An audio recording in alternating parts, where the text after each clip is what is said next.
Alors, je suis avec Isabelle Leclerc, entraîneur de l'équipe de hockey des Carabins, et Kim Deschênes, donc capitaine de l'équipe de hockey, qui ont été nommés donc l'entraîneur de l'année et l'équipe féminine de l'année.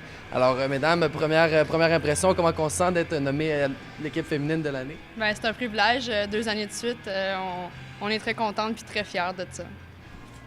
Bien, je pense que je pourrais pas mieux dire. Là, c'est un petit peu la nervosité qui retombe. Là, quand on est en nomination, on est toujours un peu stressé, mais c'est beaucoup d'émotions. C'est sûr qu'on est super fiers de pouvoir faire ça pour notre université.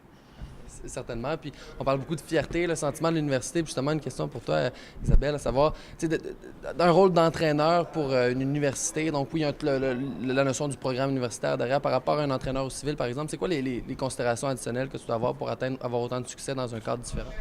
Bien, je pense que c'est le fait qu'on passe autant de temps que les athlètes, puis on les a pendant tellement d'années que c'est vraiment une perspective de les développer sur plusieurs années. Puis en tout cas, chez nous, on fait beaucoup plus l'aspect humain, l'aspect de la gestion, des communications, l'énergie de groupe et tout ça, ce qui se passe dans le groupe, que finalement du hockey. C'est ça que je me suis rendu compte avec les années universitaires. Puis je pense que c'est ça qui fait que c'est aussi agréable de travailler avec ces jeunes-là, puis de voir développer des filles comme Kim qui sont à leur 5e année, puis que j'ai vu arriver à 18 ans.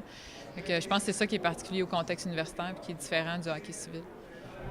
Justement, Kim, je veux dire, on parle de la notion d'esprit d'équipe. Le groupe, donc, tu es la capitaine de l'équipe.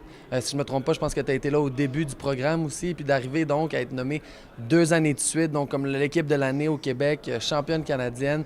Je veux dire, comment on se sent individuellement et puis aussi en tant qu'équipe d'atteindre ces objectifs? Bien, c'est un peu ce que je disais, c'est un peu un privilège. Puis l'année passée, oui, on l'a gagné, mais en finissant 2e au championnat canadien. Mais cette année, oui, on a tous les honneurs. On a fini premier RSEQ puis premier niveau CIS. Fait que c'est sûr qu'on le mérite amplement puis on est très fiers de ça.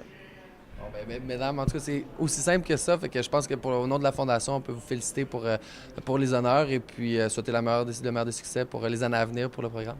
Merci beaucoup.